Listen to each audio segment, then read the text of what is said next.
Ba? Speaking, mga kababayan of Harry Roque, 'di ba? Tama kin gutom na tuko, at busog na tuko at gutom na butiki, 'di ba? Kaya ngayon mga kababayan, speaking of Panelo, no? Speaking of Panelo, dito tayo kay Harry Roque. Eto na nga mga kababayan. Ngayon mga kababayan, 'di ba kung naalala ninyo, naaresto si Saldico. Ngayon, nung pagka-aresto ni Saldico, ay ito'y ipinaalam agad ni PBBM, inanunsyo agad ni PBBM sa sa kanyang Facebook page, no? Sa kanyang Facebook account na si Saldico ay na hold, no, sa may sa may Prague, no, sa Czech Republic, no, at nasa kustodiya ito ng Czechoslovakian government or Republika, tawag doon, basta ganyan, Czech Republic o authority. So ngayon mga kababayan, naglabas ngayon ng pahayag itong si Harry Roque kasi nga ang sabi kasi nung naaresto si Saldico, ang sabi ng taong bayan, hala, naaresto na si Saldico. So si Harry Roque na ba ang sunod? 'Di ba? So si Harry Roque na ba ang sunod? Ngayon mga kababayan, naglabas ng pahayag si Harry Roque na fake news daw ang anunsyo ni PBBM na naaresto si Saldico kasi hindi daw totoo yan. Na-hold sa German border from Prague attempt to enter Germany. Yes, Ma'am Crisubel. So ngayon mga kababayan, ito ang nangyari. Pinakalat ni Harry Roque ngayon na fake news daw. Fake news daw yan mga kababayan. Hindi daw totoong naaresto si Saldico. Pakinggan natin ha. Ito, mga kababayan, wait lang. Ito po, mga kababayan, puntahan natin dito si Harry Roque sa kanyang sinasabi. Magandang araw po sa inyong lahat. Ang pinakamalaking balita po ngayon ay di umano, nahuli daw po itong si Saldico dyan po sa Czech Republic. Well, kailangan naman po ngayon ay pag-usapan natin ano bang katotohanan at ano bang mga fake news. Ayan na. Una siguro sa katotohanan ay si Saldico ang kaisa-isahang testigo na nagsasabi na ang korupsyon ay nagmumula mismo sa presidente. Yan ay sinabi niya dahil nung siya ay chairperson ng Committee on Appropriations sa Kamara de Representante, nagpasok ng 100 billion na insertion si Presidente. Hindi lang po yan, no? Sinabi rin niya na siya mismo nag-deliver ng 25% ng 100 billion or 25 billion kay Presidente mismo. So ngayon mga kababayan, kung naalala ninyo, sabi ni Harry Roque, si Saldico daw ang nag-deliver ng 25 billion kay PBBM mismo. At si Saldico daw ang nag-insert ng 100 billion, no, ng GAA ni PBBM. Di ba mga kababayan, sinagot na mismo yan ni Yusek Bernardo, na totoo po na may in-insert na 100 billion pero hindi kay PBBM. Ang nag-insert po doon ay si Bersamin, no? Sa utos niya kay Saldico, nautos daw ni PBBM, na which is binaypass nila si PBBM, walang katotohanan na si PBBM ang nag-utos, dinirect lang nila, kumbaga, pwede naman kasi nilang gayahin yung pirma. Siyempre, pagkatiwala ka ni Marcos, malapit ka kay Marcos. So kung ano ang sabihin mo, maniniwala si Saldico ngayon. So ngayon mga kababayan, totoo po na may insertion sa GAA na 100 billion. Ginamit ang pangalan ni PBBM pero hindi alam ni PBBM. Kaya nga nag-resign si Amina at si Bersamin. 'Di ba? Bakit nag-resign si Amina at si Bersamin? Buti nga hindi sila pinakulong ni PBBM, perjury ang tawag doon. Ginaya nila ang pirma, niloko nila ang taong bayan, niloko nila ang presidente, binenta nila ang presidente para mag-insert. At bakit si PBBM mag-antay pa sa GAA kung meron naman siyang NEP? Kung gusto ni PBBM mag-propose ng 100 billion project, may NEP naman na anytime pwede niyang i-propose. Hindi na siya mag-antay ng GAA kasi presidente siya . So yun ang sabi ni Harry Roque na nag-insert daw si PBBM ng 100 billion. Pero ang katotohanan doon, hindi alam ni PBBM yan at inamin yan mismo ni Yusik Bernardo. Ito ha, mga kababayan. Ipanood ko sa inyo bago natin ipagpatuloy itong fake news ni Harry Roque. Ganyan po mga kababayan, no? Manglinlang ang mga DDS. Basta may masabi lang sila at kapag hindi ka nag-research, hindi mo pinapakinggan, mga kababayan, talagang mapapaniwala ka. Lalong-lalo na yung mga supporter ng mga DDS at mga nanonood kay Harry Roque, mga bobo lahat yan. Mga tanga-tanga yung mga DDS, mga walang pera, patay gutom, hampas lupa, pangit, inutil, di ba? Mga palamunin, oo. Tapos mga dugyot, mga manyakis, di ba? Ultimo nga, humba, pinag-aagawan, di ba? Mga patay gutom, mga mahihirap, mga pangit, oh. 'Di ba? Kaya ngayon mga kababayan, maniniwala yan sila sa sinasabi ni Harry Roque. Na may insertion daw si PBBM na 100 billion, sabi ni Saldico. Pero ngayon mga kababayan, ipakita ko sa inyo ha, Bernardo. 100 billion. Para maanon sila ha, mga kababayan, 100 billion insertion. Ito ha, pakinggan ninyo mga kababayan. Napag-alaman ko from Undersecretary Bernardo na may mga tao sa Malacanang, not the President, not authorized by the President, who misrepresented him. I will name some of them. Undersecretary Adrian Bersamin. He name-dropped the President, making Saldico believe na utos ng Pangulo na ipasok sa BICAM yung insertions na 100 billion. Di ba? Sinabi mismo ni Ping Lacson na si Bersamin, no, ginamit niya ang pangalan ni PBBM para utusan si Saldico na mag-insert sa GAA ng 100 billion. Pero hindi alam ni PBBM, 'di ba? So ito yung sinabi ni Harry Roque. Ay nagmumula mismo sa presidente. Yan ay sinabi niya dahil nung siya ay chairperson ng Committee on Appropriation sa Kamara de Representante, nagpasok ng 100 billion na insertion si Presidente. Hindi lang po yan, no? Sinabi rin niya na siya mismo nag-deliver ng 25% ng 100 billion or 25 billion kay Presidente mismo. Di ba? Si Presidente Marcos daw ang nag-utos ng insertion na 100 billion. Pero mismong inamin ni Bernardo na walang alam si PBBM dyan, di ba? Kita nyo mga kababayan kung paano si Harry Roque, kaya nga dapat kay Harry Roque talaga mga kababayan, maaresto to at makulong. Bakit? Sa ginawa niya ngayon na pinagbintangan niya si PBBM na ang nag-utos na mag-insert ng 100 billion. Tapos sa pagkakaalam ni Ping Lacson, walang alam si PBBM dyan. Kundi si Bersamin ang naggamit ng pangalan ni PBBM at pirma na mag-insert ng 100 billion. Di ba? Pinakalat ni Harry Roque. Tapos dito mga supporter ni Harry Roque, di ba? Tapos dito mga viewers ni Harry Roque magpapaniwala sa kanila, mga putang ina ninyo, mga bobo kayo, mga animal kayo. 'Di ba? Ang totoong magnanakaw sa Pilipinas si Digong. Ang kanyang salin sa pagbaba niya pagka-presidente 37 million. Pero ang binayad niya kay Kopman ngayon billion na. Paano nangyari 'yon? 'Di ba? Paano nangyari? Yan ang totoong magnanakaw si Digong. 'Yun ang totoo. Napag-alaman ko from Undersecretary Bernardo na may mga tao sa Malacanang, not the President, not authorized by the President, who misrepresented him. I will name some of them. Undersecretary Adrian Bersamin. Di ba? He name-dropped the President, making Saldico believe na utos ng Pangulo na ipasok sa BICAM yung insertions na 100 billion. Di ba? Mga fake news nga. Yusek Traigib Olaybar, other personalities. Pinatotohanan ni Senate Blue Ribbon Committee Chairperson Panfilo Lacson ang ibinunyag ni resigned ako Bicol Party List Representative Saldico tungkol sa 100 billion pesos na insertions sa 2025 General Appropriation Act o GAA.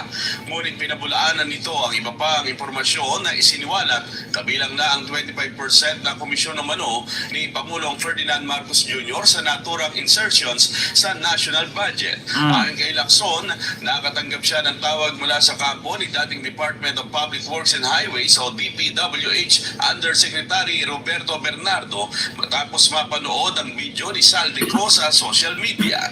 Paliwanag ni Lacson, sinabi ni Bernardo ang breakdown ng 100 billion pesos. Napag-alaman ko from Undersecretary Ito, pakinggan ninyo si Bernardo. And you and If you give me Ito ha, pakinggan ninyo mga kababayan. and Ito, you and I sana ba yung si Bernardo nagsalita? Ha? Inamin ni Bernardo, mga kababayan.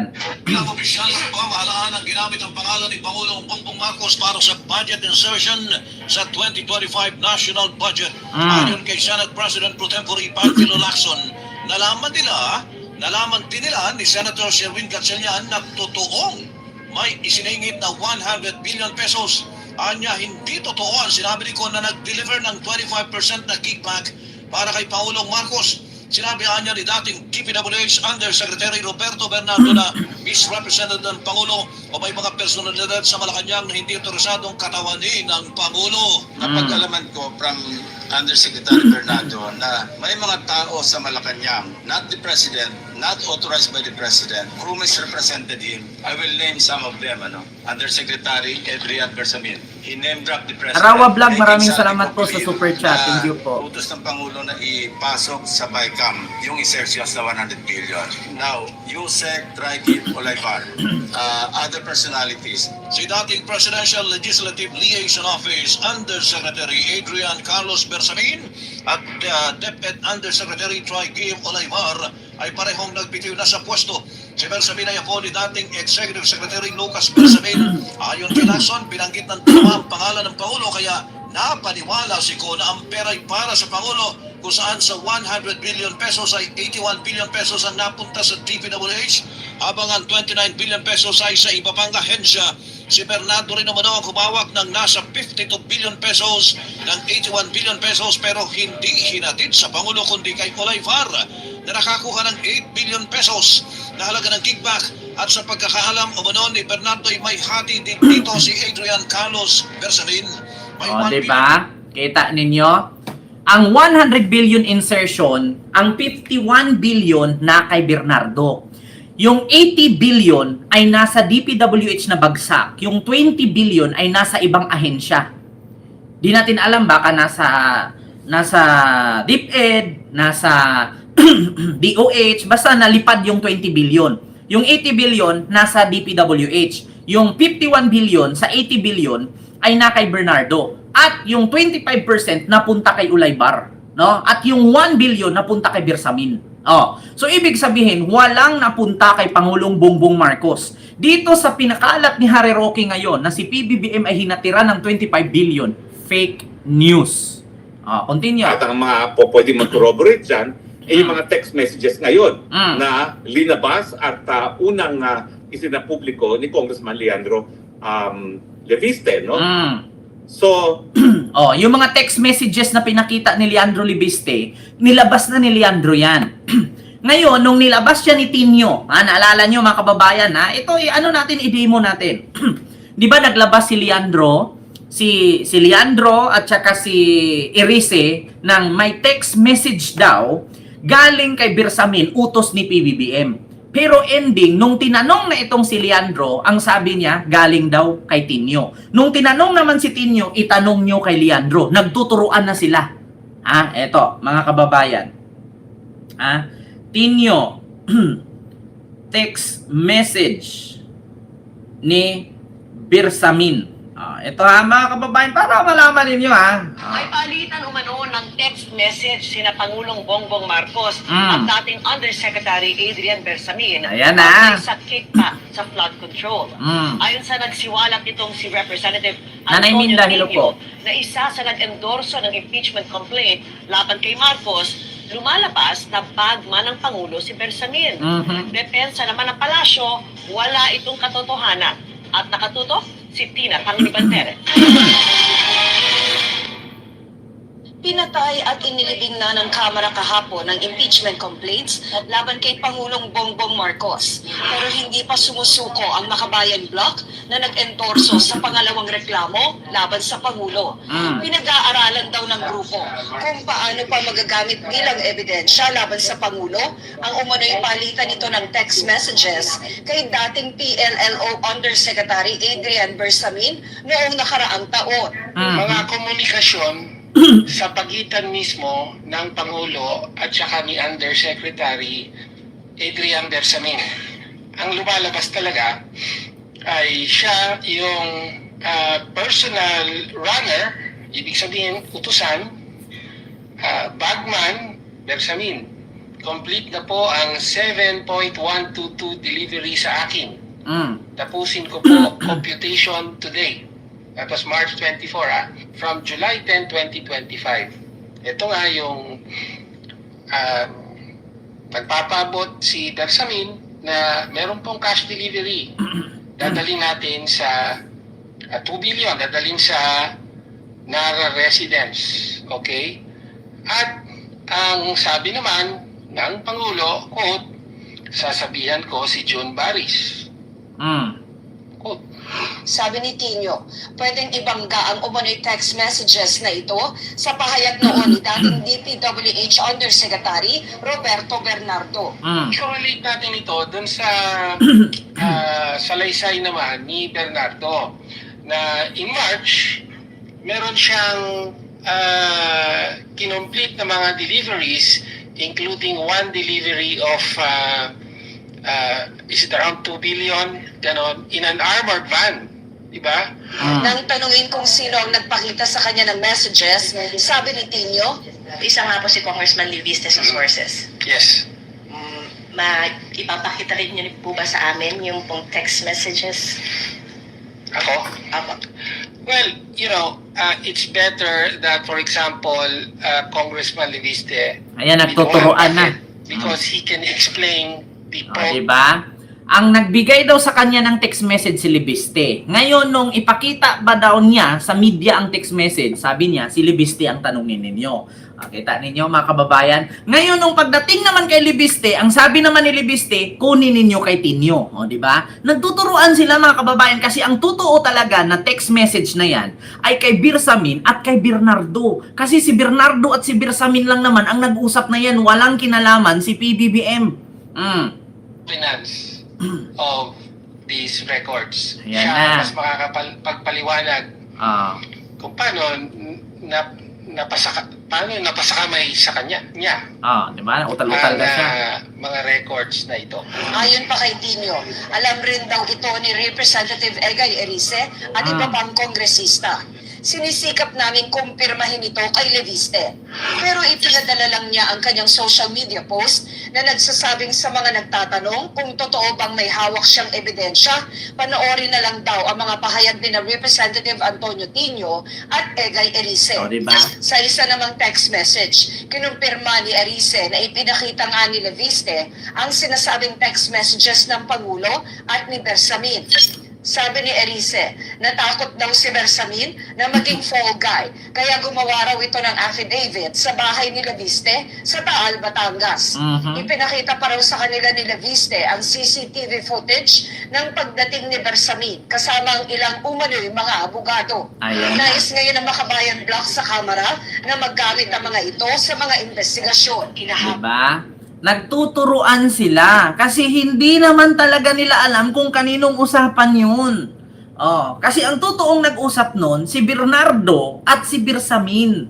Kasi si Bersamin nakatanggap dyan ng 8 billion.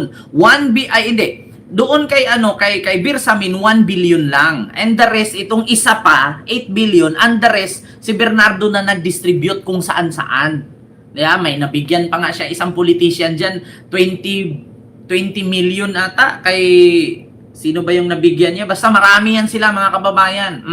So ito yung sinabi ni Harry Roque, fake news po talaga si Harry Hindi Roque. natin masasabi na kwentong kutsero na parang kay Madriaga yan kasi merong mga corroboration. Ang inaantay lang natin ay yung katapatan sa bayan at katapangan nung maglolo na Bersamin na sabihin nga ang totoo na malaman natin kung totoo nga ba at makokorroborate ang sinabi ni Zaldico.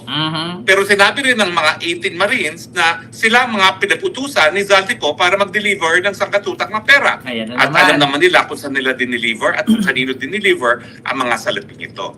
So pwede rin yan ma-corroborate.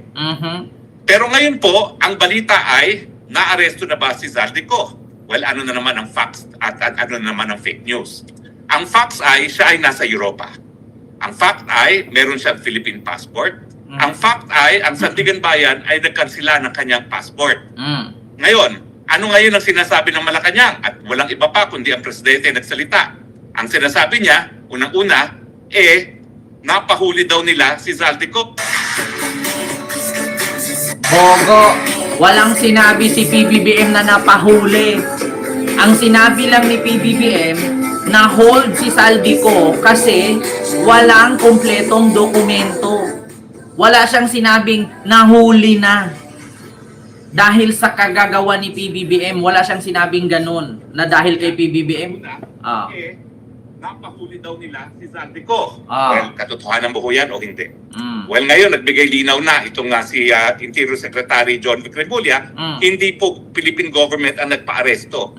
Di umano, si Zaldico ay pumasok ng walang dokumento ng Czech Republic galing ng Germany. Oh, akala ko ba may passport si Zaldico? Sabi mo ngayon lang, may passport daw si Zaldico nasa Europa. Tapos bakit ngayon nahuli dahil walang passport? Ano ba talaga? Walang dokumento. Ano ba talaga, Harry Roque? Ulitin ko ha. Ang fact ay, ang Sandigan Bayan ay nagkansila ng kanyang passport. Mm. Ngayon, ano ngayon ang sinasabi ng Malacanang? At walang iba pa kundi ang presidente nagsalita.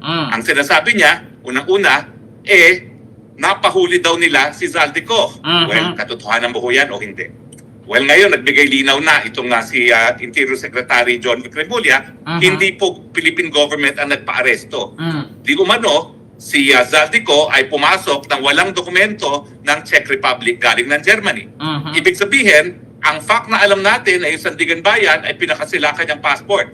So mukhang siya ay nagtangka na pumasok ng Czech Republic nang pinakita ang passport at na i-check, yan ay revoked na.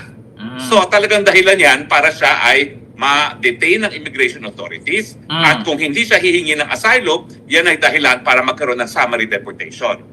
Pero fact, ano ba ang proseso sa Czech Republic? Ito po ay pinag-aralan ko na. Ang proseso po dyan, bagamat po pwedeng ma-detain siya hanggang isang taon dyan, no? Pero at the average 90 days bago siya ma-deport, ang katotohanan ay sa unang 7 araw ng pagkakadetain niya sa kanya, kinakailangan sabihin ng Czech authorities kay Zaldico na po pwede siyang humingi ng asylum. Obligasyon po yan ng Czech authorities na kapag minahuli sila ng illegal entrant o yung pumapasok na walang visa, walang passport, na kapag siya ay naditina, sasabihan na may karapatan siya humingi ng asylum. Nung una... Tanong ko, Harry Roque, bakit mag-advise ang Czech Republic sa isang tao na nahuling walang dokumento na pahingiin ng asylum? Sige nga, tanga ba ang Czech Republic na mag-request at mag-suggest sa isang legal entry na sabihin, maghingi ka ng asylum kasi legal entry ka sa bansa namin? Paano kung terorista yun? Di mas maluwang sa isang terorista na makapasok sa bansa para manggulo. Kasi kung terorista ka, uminter ka na wala kang dokumento, uuperan ka ng Czech Republic na, mag-apply ka ng asylum. Kasi nga, pwede kang mag-apply. Paano kung terorista yun? Gaganunin ng Czech Republic? Tanga-tanga ba ang Czech Republic? Harry Roque, hindi ako abogado, ha? Hindi ako abogado, Harry Roque. Pero alam ko, hindi ganun katanga. Kung ikaw sa Pilipinas, merong isang Chinese na wanted sa China, mag-i-entry sa Pilipinas, na hold siya sa immigration, o opera ng Pilipinas na magsika ng asylum. Bakit? Kasi nga, pwede ka naman mag-file ng asylum dito sa bansa namin Halimbawa, kriminal ka sa China, nagnakaw tang bilyon-bilyong pera sa China, dinala mo sa Pilipinas, bigyan mo lang kami ng kahit 1 bilyon lang. Pwede ka nang tumira. Ganun ba, Harry Roque? Ginawa mo pang ginawa mo pang kurakot ang Czech Republic, ginawa mo pang scammer ang bansa nila Kasi, which is, kaya nasabi ni Harry Roque yan, kasi ganyan ang ginawa niya, kaya nakalusot siya sa immigration. Ganyan ang ginawa ni Harry Roque. Nagbayad siya sa immigration, kaya siya nakalipad. Kita niyo mga kababayan kung ano ang gawain ng isang tao? Alam niyo, ito si Harry Roque, akala mo expert sa buong mundo Putang ina. Harry Roque, tanga-tanga ka ba? According kasi sa pagkakaalam ko, ganito po yan. Ang Czech Republic kasi, sa Czech Republic or dyan sa Europe, sa Portugal, pwede kang mag-entry, pwede kang tumira dyan kahit ilang dekada, ilang taon, once na mag-invest ka sa bansa na yan, meron kasing minimum investment dyan na 500,000 euros. No? Kapag ka ikaw ay isang negosyante, nag-invest ka sa Europe ng 500,000 euro, pwede kang tumira dyan ng ilang dekada at bibigyan ka ng golden visa. Golden visa. Pero, yung golden visa na yon, pwede mong gamitin kahit saang bansa sa Europe, lipad ka ng lipad, lipat ka ng lipat once na may golden visa ka, kasi nagpapatunay yon na ang golden visa, investor ka. Ngayon mga kababayan, hindi po porket meron kang golden visa at investor ka, ay pwede kang uminter kahit saang lugar sa Europe. Kasi, kailangan pa rin ng passport. Ang nangyari kay Saldico, may golden visa siya. Nagpakilala siyang investor. May negosyo siya sa Europe.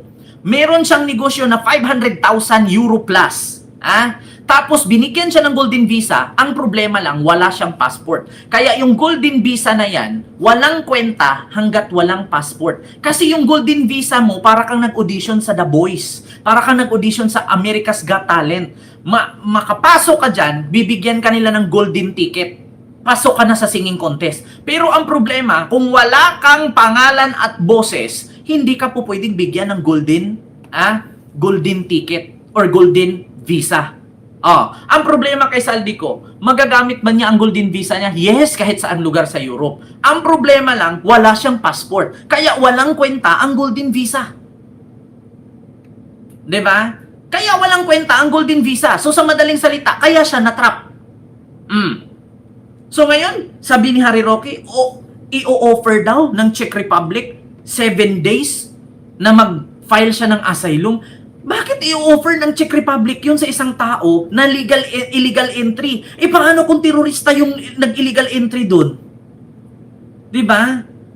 Continue. Kasi ako'y nandarasal na kahit papano, alam ni Saldico kung ano yung asylum. Nakampante po ako nung aking sa pag-aaral, nalaman ko, obligasyon ng mga otoridad sa Czech Republic na sabihan siya tungkol doon sa karapatan ng kumuha ng asylum. Bakit naman kasi ofiran ng Czech Republic si Saldico ng asylum kung alam naman nila na ang ipinakilala ni Saldico sa kanila ay investor? Sige, tanungin kita Harry Roque. Ganito yan masasabit si Saldico dyan. Una, bakit mag-file at mag-file ng asylum si Saldico kung ang pakilala niya sa Europa ay investor siya? Maliban na lang kung pag-entry ni Saldico dyan sa Europa, ang sinabi niya ay political persecution ang ginawa sa kanya katulad sa'yo. Maliban na lang kung pag-entry ni Saldico dyan sa Europe, sinabi niya, ginipit ako ng gobyerno kaya dito ako titira sa Europa. Pwede siyang mag-file ng asylum. Ang problema, ang pakilala ni Saldico dyan, pumunta siya dyan, nagpagamot. Pumunta siya dyan dahil may business trip. So bakit siya bibigyan ng asylum? Bakit siya mag-a-asylum? Magpapagamot lang naman siya. Diba? Bakit siya mag-a-asylum? Magpapagamot lang naman siya. Bakit siya kukuha ng asylum dyan? Bakit? Yung gamot ba niya? May bombang laman? Yung gamot ba niya, in-inject ng Philippine government para magkasakit siya? Diba? Tanga-tanga lang, Harry Roque, naging kinain na ng diabetic yung ugat ng utak mo. Bakit siya bibigyan ng asylum ng Czech Republic? Ang pakilala ni Saldico dyan, magpapagamot at mag-business trip. Hindi naman siya pumunta dyan para sabihin ginipit siya ng gobyerno kaya sa tumakas sa Pilipinas. Yan ba ang sinabi niya doon nung pag-landing niya sa Europe? Na ginipit siya ng government ng Pilipinas? Hindi naman. Hindi katulad sa iyo na kaya ka napunta sa Europe kasi ginipit ka, ang sabi mo, political persecution. Na which is, wala namang political persecution nangyari sa iyo kasi nga, sangkot ka sa human trafficking at land grabbing. Diba? Yan ang totoo. Ay, Diyos ko. Ang mangyayari lang po dyan, habang siya pinaprocess sa asylum, ng kanyang asylum, siya ay mag-i-stay sa isang asylum center. Pero hindi po yung pagkakakulong. Para po yung asylum center na tinuluyan ko rin sa Netherlands habang kinukuha ang aking mga biometrics. Parang asylum center daw na tinuluyan niya sa Netherlands. Yan nalabas na sa bungangan niya. Alam mo naman sa sarili mo na sa Vienna, Austria ka lumanding, bakit sa Netherlands ka nag-file ng asylum? Ang tanong ngayon, Bakit? Ang pakilala ba ni Saldico doon, kukuha siya ng asylum sa Czech Republic? Baka ang pakilala ni Saldico, mamasyal lang. Magkaiba kasi Harry Roque ang sitwasyon ninyo dalawa ni Saldico. Ikaw kasi pag landing mo diyan, nagpakilala ka na ginipit ka ng gobyerno. Si Saldico kasi pag landing niya diyan, nagpakilala siya na magpapagamot at mamasyal. Kaya mahirap paniwalaan ng Czech Republic na mag-a-asylum siya. Ang pakilala niya mamasyal tapos ngayon mag-a-asylum. Ano yun? Kaya pag hihinalaan siya, ang labas sa kanya deportation. Sabi na po ng medical mga doktor, dahil mahirap nga po kung ikay lalabas pa ng kampo. Dahil yung pila sunod-sunod, ang gusto nila, nandun na yung aplikante para madali lang makausap. So dahil may obligasyon po ang Czech Republic na sabihan siya na meron siya karapatan mag-asylum, tingin ko ba siya ay kukuha ng asylum? Well, sa tingin ko po, alam ni Zaldico na dahil siya ay ngayon ang kaisa-isang testigo na po pwede makorroborate ng mag-lolo na Bersamin na ang korupsyon ay nanggaling mismo sa ulo kay Marcos Jr. mismo, talagang alam niya na may banta sa buhay niya. Ang banta sa kanya hindi lang sa pagkakakulong, gaya ng banta sa akin dahil sila nagtanim kaso ng non-bailable case. Ang banta sa kanya, patuloy na siyang patatahimikin, gugurgurin, papatayin.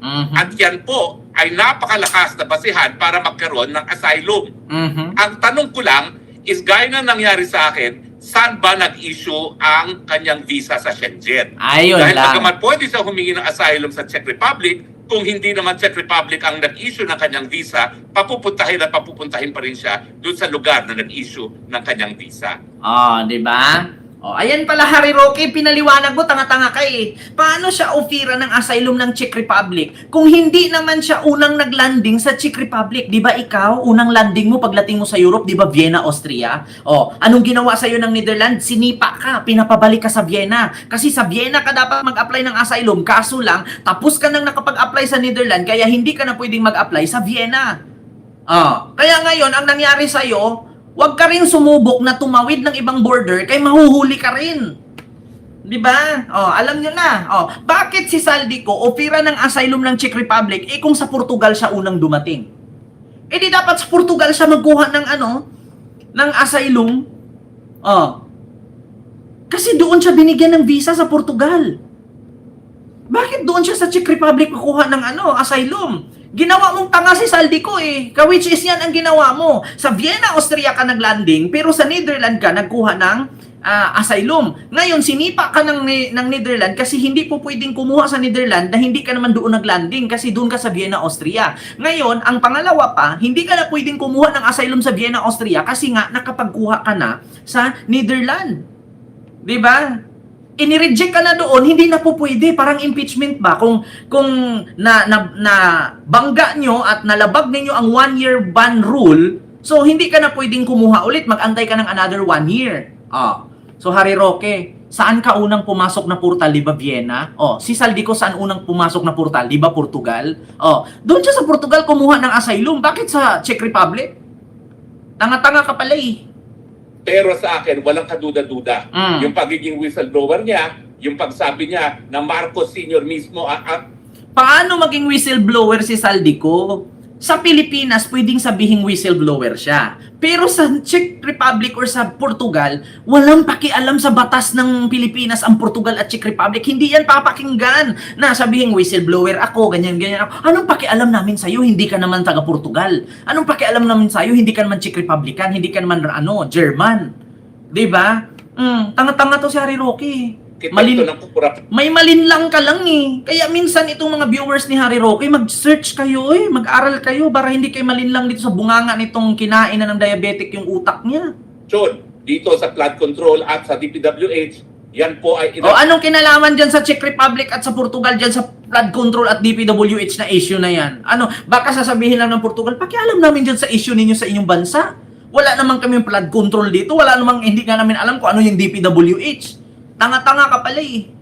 Diba? Reason para siya ay talagang patayin ng mga puwersa na naisang patahimikin. Putang ina, Kaya nga po patayin na ngayon, naman. pinag-uusapan ng lahat itong si Zach. Una, sabi niyo tinago siya ni Martin Romualdez, tapos ngayon sabi niyo patayin. Ang ina niyo, ano ba talaga? Bakit? Kasi si Zaldico, kung talagang siya ay hindi susupilin sa pamamagitan ng pagkukulong o kaya naman Ma'am Kanji, hello po. pagpapamatay, Sir Kenry, siya hello po. magpapatunay na merong responsibilidad ang Marcos Sr. Marcos Sr. tuloy. Ang Marcos Jr. Si Marcos Jr. Si Bok Tingnan mo, na itim na yung kabilang ganito ni Harry Roque. Wala na. Malapit na mabulag. Bok sa katiwalian. Mhm. At wala pong ganyang testigo siguro maski sa sarili niyang ama, si Marcos Sr. Napaka-importante po ng testimonya ni Zaldico, kaya naman, bagamat hindi ko sinasabi na wala dapat siyang pananagutan, ang katotohanan, kung wala ang testimonya ni Zaldico, mahihirapan tayong maparusahan ang Marcos Jr. at Talagang mahirapan kayong parusahan si PBBM at panagutin kasi una, yung mga testamento ni Zaldico na inilabas ninyo sa social media na may slideshow pa. Oh, ito, part 1, part 2, hindi naman yan notaryado. Bakit? Nag-take out ba siya? Si Zaldico ba pumunta sa sa Philippine Embassy diyan sa Portugal para manumpa siya at sasabihin niya yan? Una, magiging legal lang ang mga testamento ni Zaldico at magiging kaso lang. Itong mga sinabi ni Zaldico na paratang kay PBBM na si PBBM ang mastermind kung yung mga sinasabi niya sa salaysay niya doon sa video ay notaryado. Ang tanong, notaryado ba? Ako hindi ako abogado pero alam ko yung proseso. Ang tanong, notaryado ba? Yan ang mahirap sa inyo Sasabihin nyo whistleblower kasi sinabi na ni Zaldico, binulgar na ni Zaldico si BBM ang mastermind. Yun bang mga sinasabi ni Zaldico sa kanyang video? Notaryado ba yun? Habang nagsasalita ba si Zaldico, yun bang mga sinasabi niya, yung mga binabasa niya doon sa papel, ay notaryado ba yun? Ang tanong, notaryado ba? Di ba? Hindi. Di walang kwenta. kanyang pamilya. Tandaan natin, ang in-expose niya, korupsyon, hindi lang ni Marcos Jr. doon sa 100 billion, kundi yung smuggling. Smuggling pati sa pagkain na ginagawa ng First Lady Di Umano at ng kapatid ni First Lady Dino. Ayan na naman tayo sa smuggling at yung pagkain na ginawa ng First Lady. Eto, mga kababayan, speaking of smuggling, speaking of pagkain, ito yung sabi ni Harry Roque na smuggling daw na ginawa ni First Lady yung pagkain, pati yung kapatid ni First Lady. Eto, pakinggan ninyo mga kababayan.